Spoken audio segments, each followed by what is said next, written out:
Eu vou dar ênfase a dois versículos nesta noite e quero pedir a atenção de vocês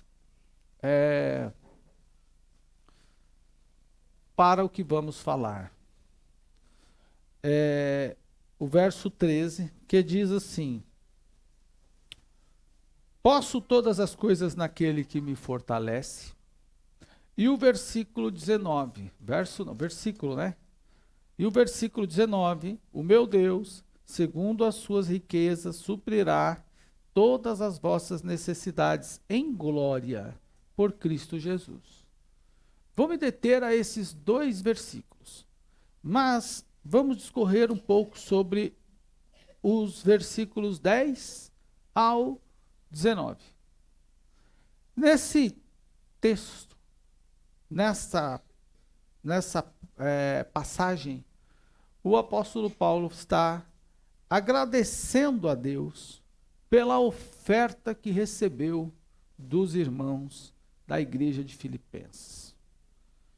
E como eu já destaquei nos versículos 13 e também 19, especificamente no 13 e no 19, o apóstolo fala de duas coisas. A primeira, saber viver.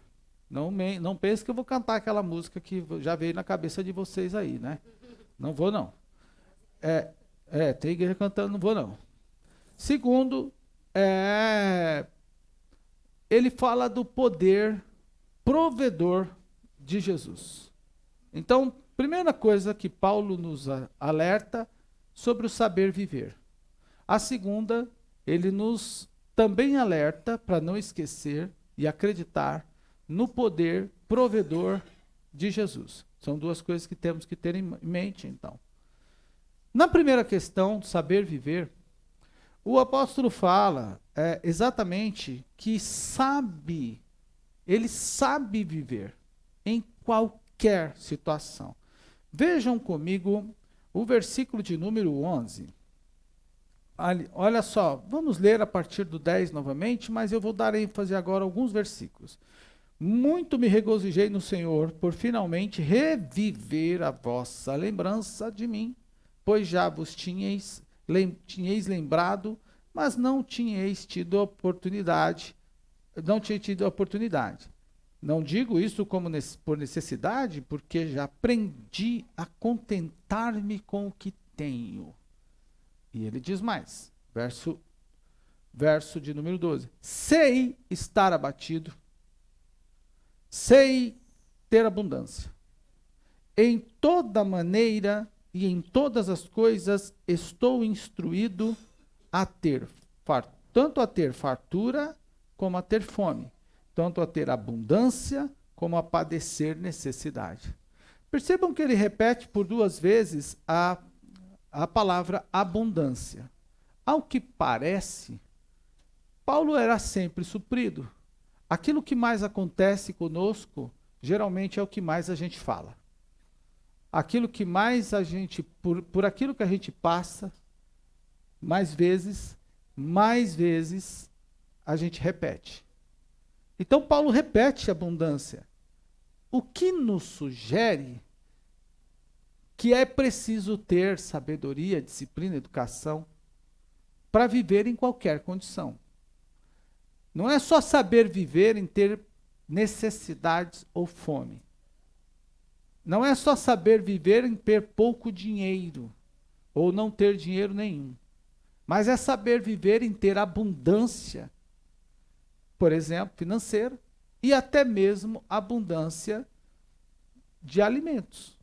Porque Paulo cita na primeira questão, a primeira vez que ele cita abundância, ele fala o seguinte: olha, sei estar abatido está atrelado à sensação de tristeza, não é?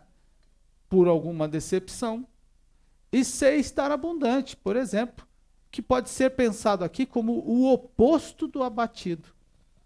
Ele sabe, por exemplo, estar triste. E sabe também estar alegre. Tem pessoa. E aí eu quero trazer alguns insights com os irmãos. Quero fazer alguns recortes. Temos que saber viver, ou ter, melhor dizendo, ou estar, porque primeiro, ser estar. Nesse caso não é ter, é estar. Então é passageiro. Eu sei estar abatido, porque todo abatimento passa. Mas também sei estar em abundância. Sei estar abatido e também ter abundância. Nesse caso é ter. Então perceba, irmão, que é preciso saber lidar com as diferentes fases da nossa vida. E com a posse, o primeiro ponto diz sobre uma fase. Abatido é uma fase. A abundância, nesse caso, é ter posse. Então, eu sei estar e sei ter. Então, eu sei administrar qualquer situação que estou passando. E depois ele discorre isso um pouco mais, dizendo assim, vejam lá, em toda maneira e em todas as coisas estou instruído. Instrução.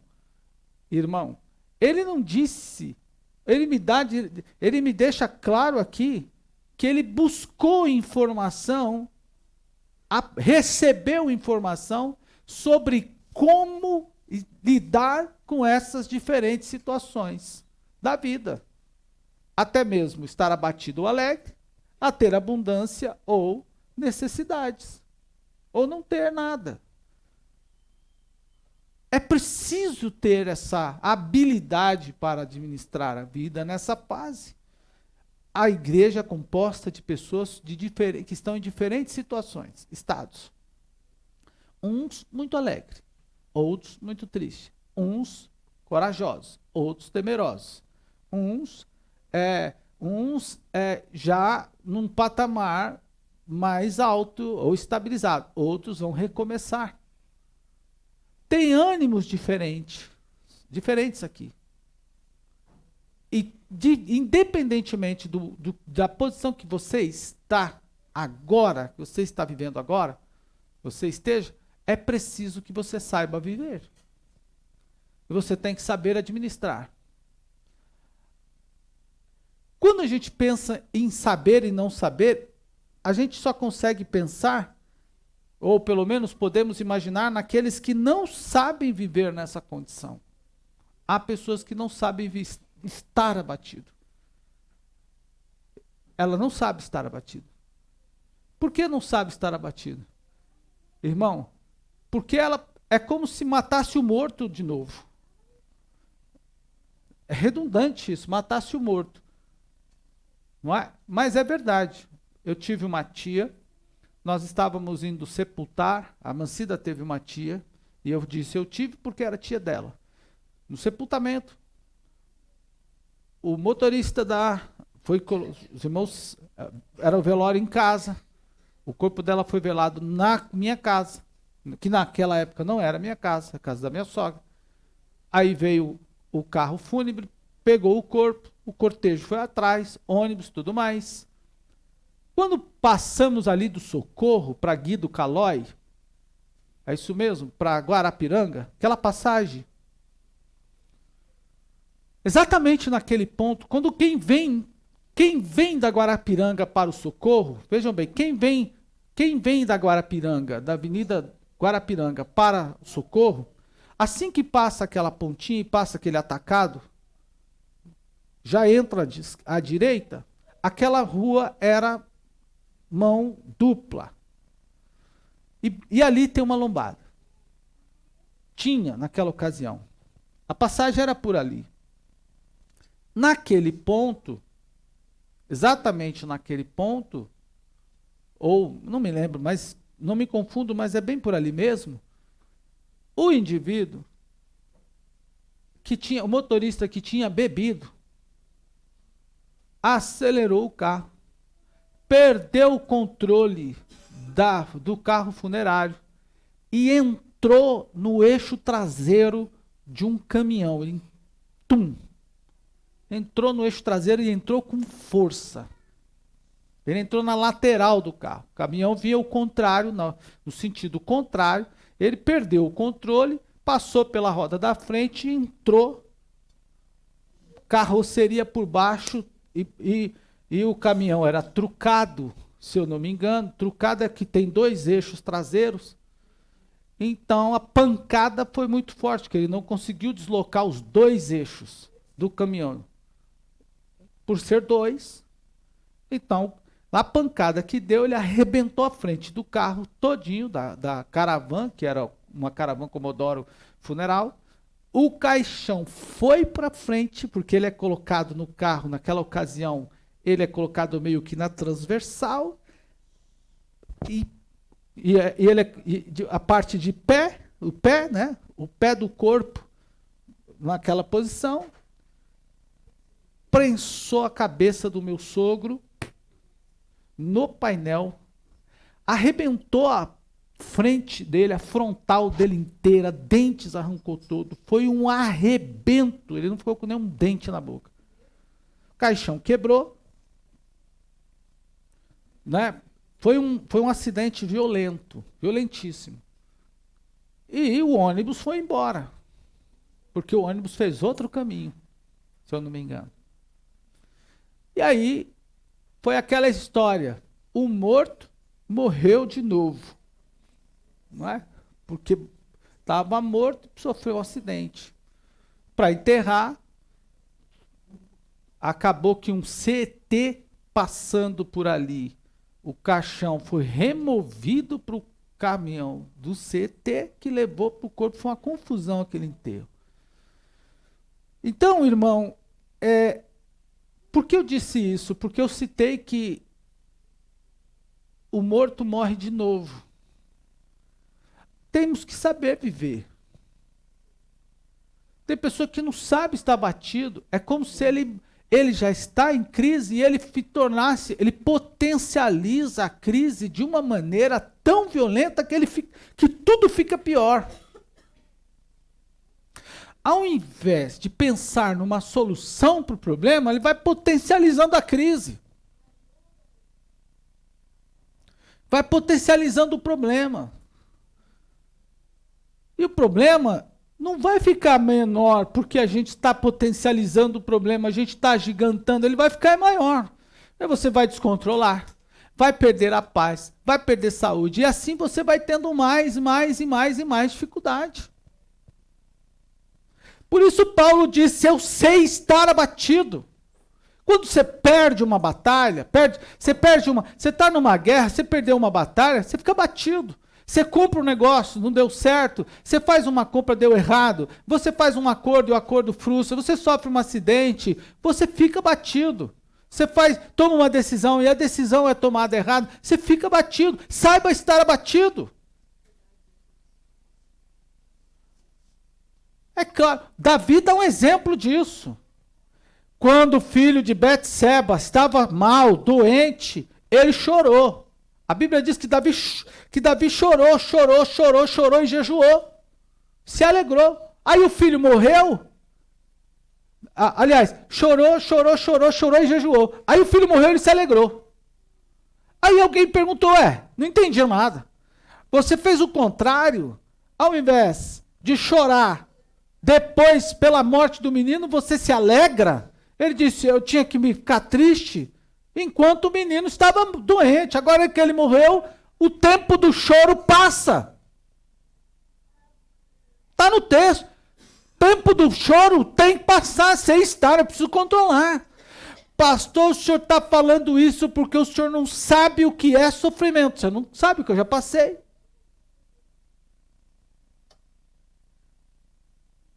Estou compartilhando algo da palavra de Deus, então a gente tem que saber. Tem hora que a gente tem que respirar mesmo. Olhar para frente, irmão, encarar o problema, eu estou abatido. Eu estou chateado, eu estou entristecido, mas eu não estou derrotado. E a gente tem que ter essa percepção. Saber estar, mas também saber ter abundância. E aí, o apóstolo diz o seguinte, ele fala sobre algumas coisas que eu quero compartilhar. Ele dá uma aula sobre saber viver em algumas situações. A primeira, sobre estar abatido. A segunda, sobre ter abundância. também é preciso ter. Salomão falou que da virtude de quem tem de saber lidar com isso é repartir. Ele diz assim: reparta o teu pão com 7 e até com 8. Só quem pode repartir com 7 é quem tem. Ninguém que não tem reparte com 7 nem com 8. Ele diz: reparte com 7 e até com 8, porque você não sabe que sorte te sobrevirá amanhã. Se por acaso você repartiu com 7 e os 7 falharam, você repartiu com 8. Pode ser que o oitavo te socorra na hora da sua tribulação. Então reparte com 7, reparte com 8. Então a gente precisa saber ter abundância. E as coisas mudam. E ele diz mais ainda: eu sei ter fartura e sei ter fome. Tanto quanto sei ter abundância, como padecer necessidade. Olha. Se eu perguntasse aqui esta noite, quem não tem necessidades hoje aqui, talvez eu acho que não exista uma pessoa aqui que não tenha, né? Todos têm. Quem tem necessidade suprida, todos têm também. Mas a gente precisa saber ter necessidade. Passar por ela, você vai ter necessidade. O evangelho que diz a nós que nós não passaremos por provações financeiras, aflições, doença, qualquer coisa, não é verdade. Essa é uma pregação falsa. Precisa ser rejeitada. Jesus falou: no mundo tereis aflições. Você pode ter bom coração comigo e eu contigo, mas tem gente que não tem conosco. Eu estava numa cidade,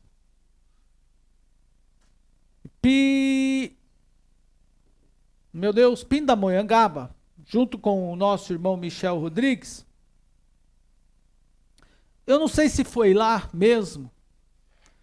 Foi lá mesmo. Nós estávamos naquela cidade e fomos tomar um lanche depois da convenção, sorvete, e fomos até o shopping.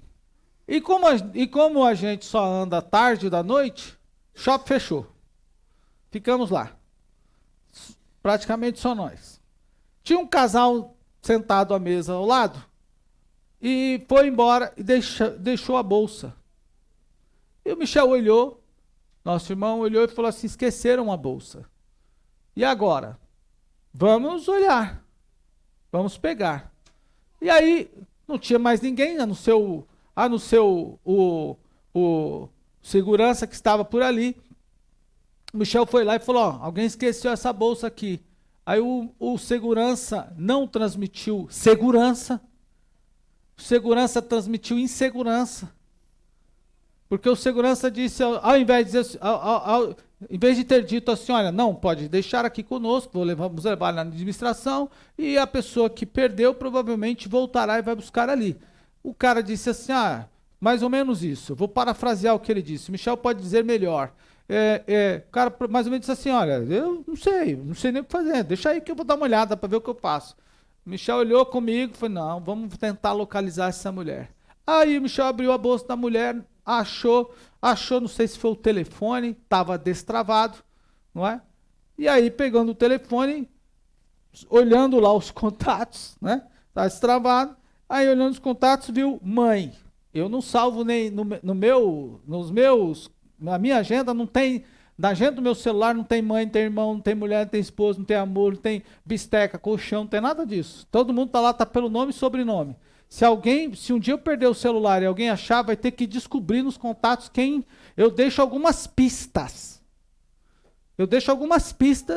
Não é? Algumas pistas eu deixo, mas eu não deixo. Diferentemente desses irmãos.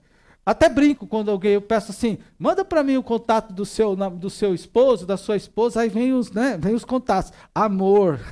Aí eu falo assim, eu digo assim: eu vou salvar o seu contato, mas eu vou trocar o nome dele na minha agenda, tá bom?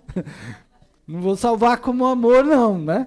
Tá certo? Tá, tudo bem, pastor. Você não vai ficar triste, não, né? Até brinquei esse dia com o esposo de uma irmã. Falei, ó, tá aqui, ó. Eu pedi para sua esposa o seu contato, ela mandou aqui amor, mas eu não vou salvar você por esse nome, não, tá bom? Aí ele até deu risada. Ele não é da igreja, mas é esposo de uma das nossas irmãs aqui. Então o Michel ligou para a mãe. A mãe atendeu lá, doutor. Olha, acho que aqui deve ser de sua filha, só pode, porque tá mãe. Então, deve ser. Olha, abriu a carteira, tinha lá documentos, não sei mais o que tinha. É falando de tal, carteira está aqui, a bolsa está aqui, eu estou aqui no shopping, ela esqueceu. A senhora consegue localizar aí alguém que está com ela de celular? Aí a mãe ligou pro genro, né? E o genro voltaram lá e pegaram a bolsa. Mas outro caso também, irmão, ó, veja bem, é preciso saber viver. É preciso a gente ter... lidar com essas condições. Você precisa ser verdadeiro, você precisa saber ter abundância, você precisa saber ter fartura, você precisa saber construir boas relações, você precisa saber passar por necessidade, por ter fome. Hoje você pode ter uma picanha, uma peça, que nem o Antônio sempre fala, uma peça de picanha ali fresquinha e dá boa para você, mas amanhã você vai ter que cortar uma cebolinha fatiada só e dar uma passada de lá e para cá. Eu tenho um irmão e amigo que foi para uma cidade da Bahia chamada Jequié, um amigo muito pessoal, e ele contou assim, Marco, muito pessoal meu, ele falou assim, Marco, passei uma aprovação lá nessa cidade que você não acredita. Eu falei, o quê? Conta aí. Ele disse, olha, recém-casado, viajou para Bahia, Jequié. E ao chegar lá, não tinha mais dinheiro, perdeu o dinheiro. E aí, irmão, o que tinha para comer? Banana. Aí fui lá, cortei banana. Segunda-feira, banana frita. Terça-feira, banana cozida. Quarta-feira, banana assada. Quinta-feira, banana amassada. Sexta-feira, banana na farinha. E assim vai. Tem que saber viver, irmão. Tem que saber ter fartura. Hoje tem. Fui à casa do irmão, aí o irmão abriu a geladeira de um pastor, olha, tem aqui suco de uva, tem aqui de manga, tem aqui disso, tem coca, tem fanta, tem não sei o que. O senhor escolhe o que quiser. Mas se for na casa do irmão e chegar lá, meu amigo, aqui é o seguinte, metade da banda de um ovo, para você, para mim, para meia dúzia da torcida do Corinthians. Dá glória a Deus por isso também. Tem que saber ter fartura, como também ter necessidade. Na fome, não tem problema. Irmão, tudo isso é passageiro. Você pode dar glória a Deus? Mas a irmã Marilza, que eu trabalhei com ela de um tempo, a gente estava num culto um dia, aí veio uma panela, e só faltava nós dois mesmo para jantar naquele dia, veio uma panela com 2 bifes, tinha 2 pessoas, eu fui esperto, perguntei, irmã Marilza, como eu sou educado, eu vou dar prioridade para a senhora. Pois não, pode escolher, se a senhora fosse pegar dos 2 bifes aqui, qual que a senhora ia pegar? Ela disse o menor, falei, então o maior já era meu mesmo, pronto. Meus irmãos, mas ele também fala Paulo também fala, nesse caso, é preciso saber viver em qualquer circunstância. Mas, por outro lado, o versículo 19, ele fala sobre o poder provedor de Jesus. A igreja de Filipenses apoiou Paulo financeiramente. Tanto que ele fala, quando eu parti para a missão, nenhuma igreja me apoiou. Por exemplo, nós agora vamos enviar a oferta e preciso que os irmãos nos ajudem com o pezinho para a gente mandar a oferta para o missionário lá que está lá no Mato Grosso. E na sexta-feira, na aula, Jonatas me é testemunha, eu pedi para os irmãos sobre o livro, não foi? Jonatas estuda lá conosco de manhã. E aí, quanto custa o livro que os irmãos... 300 e pouco, cerca de R$380 o livro que a gente aqui compra com a Daniele por R$90. Aí eles não conseguem imprimir, às vezes, uma apostila com 12 folhas, não é? Às vezes 12 folhas eles não conseguem imprimir. Perguntamos, quanto custa 12 folhas, 12 páginas para você imprimir? 13 páginas. Eu perguntei, quanto custou as 13 páginas? A impressão das 13 páginas. Aí eles disseram, pastor Marcos, aqui seria aí no dinheiro brasileiro mais ou menos R$13, R$12. Tem dias que eles não têm dinheiro para imprimir. para imprimir essa apostila, de R$ 12.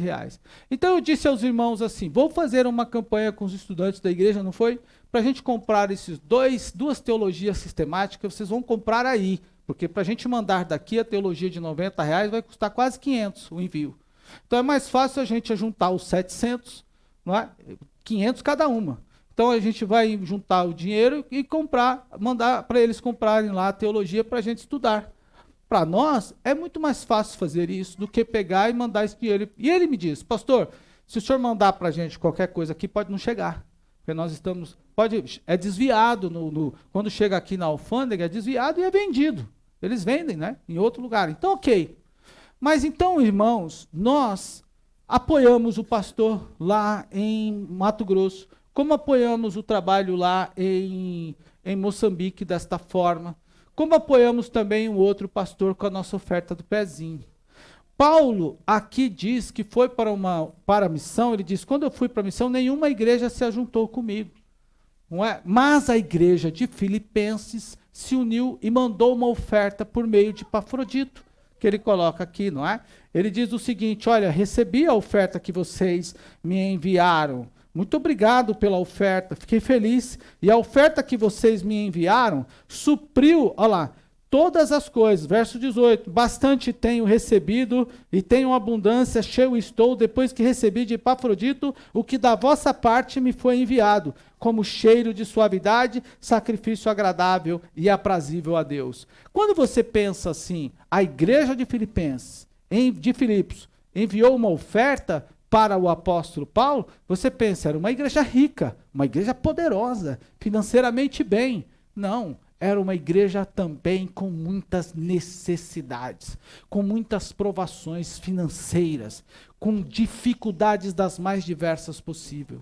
Irmão, o que quero dizer a vocês? Nesses 30 e tantos anos que estou na igreja, conheci gente, irmão, que assumiu o compromisso de manter um missionário, por exemplo, como uma irmã da cidade de Sorocaba, que apoiava o irmão Toninho no sertão do Piauí com venda de latinha. Ela catava latinhas na rua, vendia latinha e mandava para o irmão. E ele estava lá no sertão e recebia a oferta. Aí você pensa assim, as grandes igrejas fazem trabalhos e fazem mesmo. Elas podem fazer isso.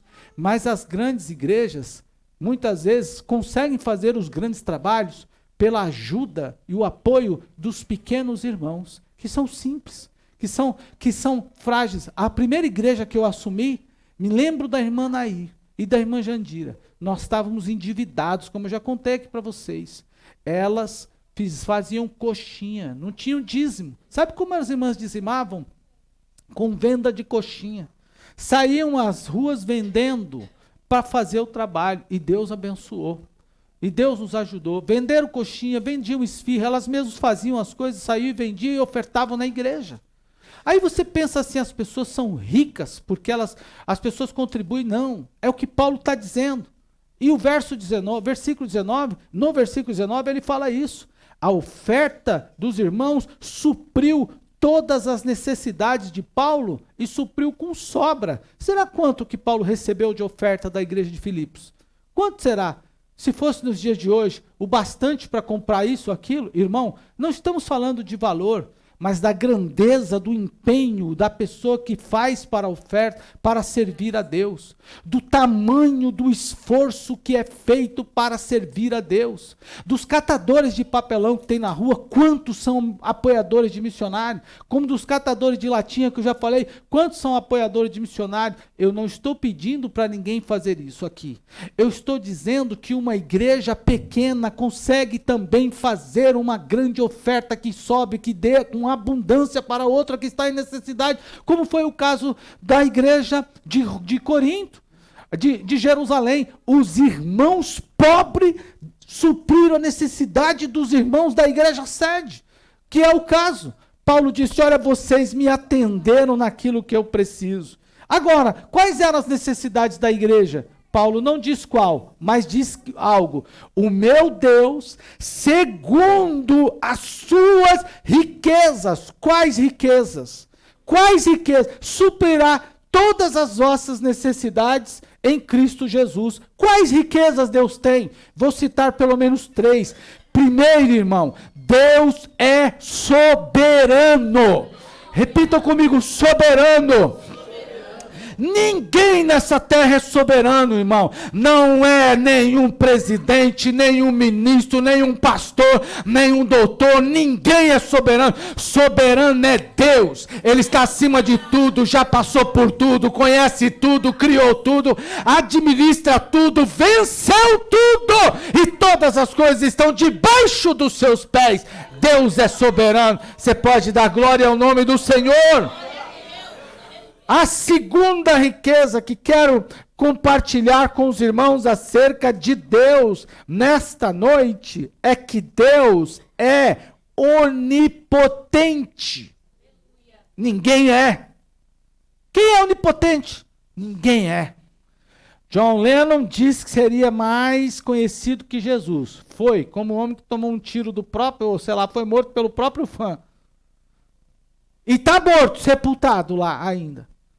E de lá não saiu.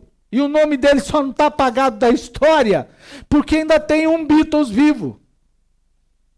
Que ainda levanta o nome desse sujeito, que inclusive tem no Brasil. Não é? Agora, o Cristo que John Lennon disse que seria mais conhecido que ele, já morreu há 2000 anos atrás, ressuscitou ao terceiro dia e está vivo para sempre. Ele é onipotente. Ele tem todo o poder. Ele pode abrir uma porta hoje para você que está em aflição. Mas também pode fechar. Deus abre e ninguém fecha. Deus fecha. Ele falou isso para João. Ele fecha e ninguém abre. Agora, irmão, Deus é poderoso. Ele tem todo o poder. E como ele tem todo o poder, eu fico pensando como que Deus controla as coisas. Ele pode movimentar quem ele quiser.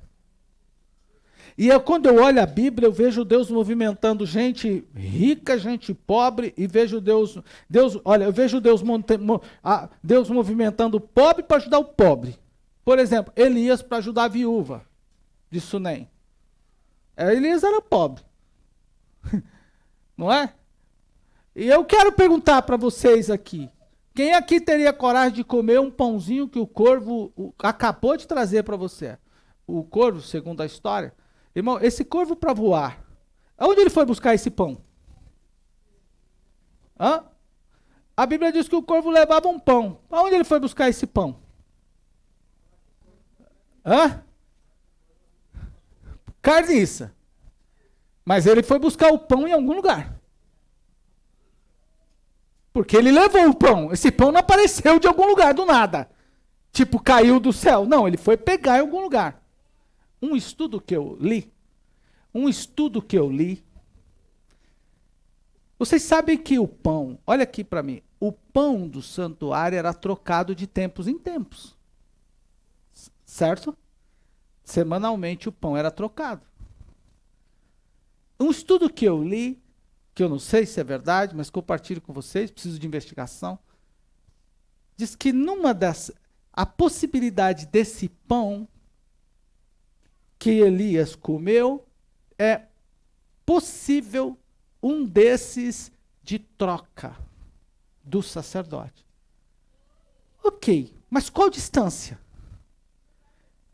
Do lugar em que Elias estava ao lugar onde o pão possivelmente estava, que só podia ser lá no santuário, 60 quilômetros.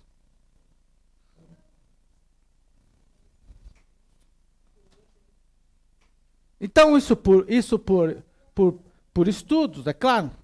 Então, o pesquisador diz o seguinte, é possível que, na troca do pão, esse corvo tenha pego esse pão, porque o modelo do pão, lá no santuário, viajou 60 km para entregar na mão do profeta. Eu pergunto aos irmãos, mesmo que esse pão tivesse vindo de Nova York, de Portugal, Nova York não, mas de Portugal, terra do pão, você comeria? Chega lá, vamos falar um urubuzão daquele bem bonito, né? que você passa, ele tá lá com aquela papada, e ele chega com o pão top para você. Tu vai comer?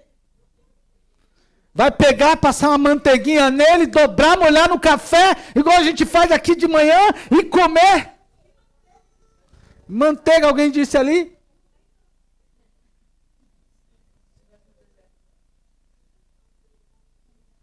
Agora, quem deu a rota? Não importa se o corpo foi buscar o pão lá, ou ali, ou acolá. Quem mandou ele pegar aquele pão num lugar e entregar para aquele indivíduo naquele ponto? Quem atualizou o GPS de voo daquele corvo e colocou o alvo e entrega para aquele sujeito ali que está escondido naquele ponto? Quem? O mesmo que também mandou o grande peixe pegar o indivíduo lá no mar. Tem um sujeito jogado no mar, pega ele e engole. Bota ele para dentro aí, mas olha é o seguinte, eu não sei se deu uma azia no grande peixe, eu não sei o que deu, irmão, porque quando a gente tem um objeto no nosso organismo que não é digerido, você sabe como fica. Agora, irmão, tem uma coisa. O Deus que atualizou o GPS, vamos usar aqui a linguagem, a nossa linguagem, o Waze do corvo, também atualizou o Waze do grande peixe. Porque o grande peixe devolveu o Jonas no lugar de onde ele partiu. E a gente prega errado. A gente diz assim, e o grande peixe engoliu Jonas e soltou na praia, e Jonas entrou em Nínive pregando. Não tinha praia lá, devolveu no mesmo lugar em Jope. Não tem praia em São Paulo, tem praia lá no litoral. Jamais um peixe pode deixar, uma baleia pode deixar um sujeito aqui na capital de São Paulo. Ele vai deixar lá no litoral, lá na praia, no estado de São Paulo. É isso que nós estamos falando. Então quem é que atualizou? Então Deus pegou, atualizou a rota do peixe e diz, vai lá até Jope e devolve esse indivíduo lá. Vomita ele lá onde ele não deveria ter desviado a rota. Deus atualiza. O que é isso? Que é isso, pastor? Deus tem todo o poder. Ele comanda as aves do céu. Ele comanda os peixes do mar, ele comanda os homens, ele comanda a natureza. Jesus na praia, no mar, disse assim, vento quieta e mar acalma, porque o vento parou, mas a inércia balançava o mar. Jesus disse assim, mar acalma. Jesus tem poder sobre as aves, Jesus tem poder sobre os peixes, Jesus tem poder sobre os animais, Jesus tem poder sobre os homens, Jesus tem o controle de tudo e sobre tudo. Você crê nisso? Diga glória ao Senhor. Ele é onipotente, aleluia. Ele tem o controle de tudo. Ele tem o controle de tudo. Você precisa crer que Deus tem o controle de tudo. Ele tem poder sobre tudo. Ele pode abrir uma porta hoje, pode abrir outra amanhã. Ele faz como Ele quer. E nós, seus servos, temos que ter esta confiança. Temos que ter não só ter essa segurança. Terceiro, irmão, terceira riqueza que quero falar. Ele tem onisciência. Ele é. Se eu falo ele tem, está errado. Ele é. Está errado. Ele é. Onisciência, ele conhece. Ele conhece as mais íntimas necessidades do seu povo.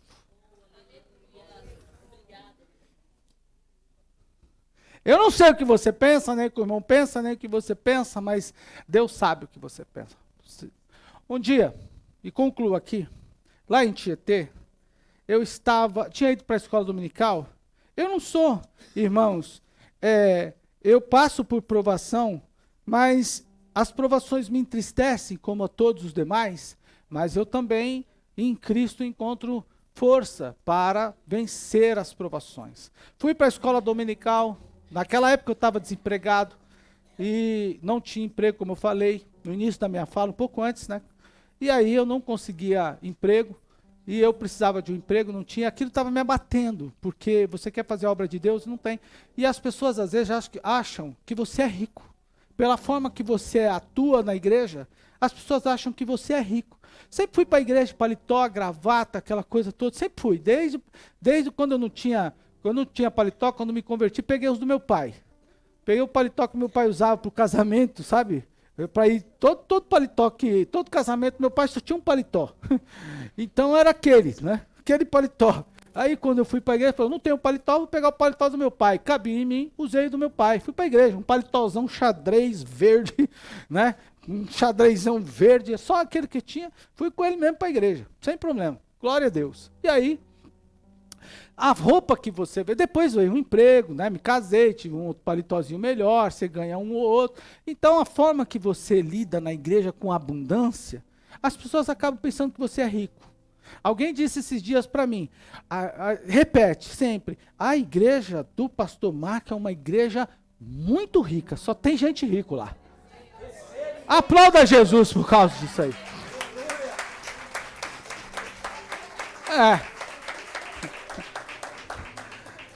Glória a Deus. Deixa eles pensarem assim, né? Aleluia. Não é mesmo? Glória a Jesus. Olha bem, veja bem. E aí os irmãos pensam que você é rico, mas não sabe a aprovação que está passando. De manhã você vai para a escola dominical.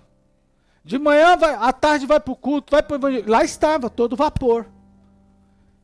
Chegamos em casa, depois de uma escola dominical. A irmã Cida é muito firme nisso também. Ela falou, e aí, irmã Cida, tem o que para comer? Ela disse, hoje é prova sobre prova. É um arrozinho só e dá glória a Deus. É arroz com glória. Tá bom. Peguei um violão, que eu não sou músico. A minha casa era pequenininha, não tem portão. Não tinha portão na época.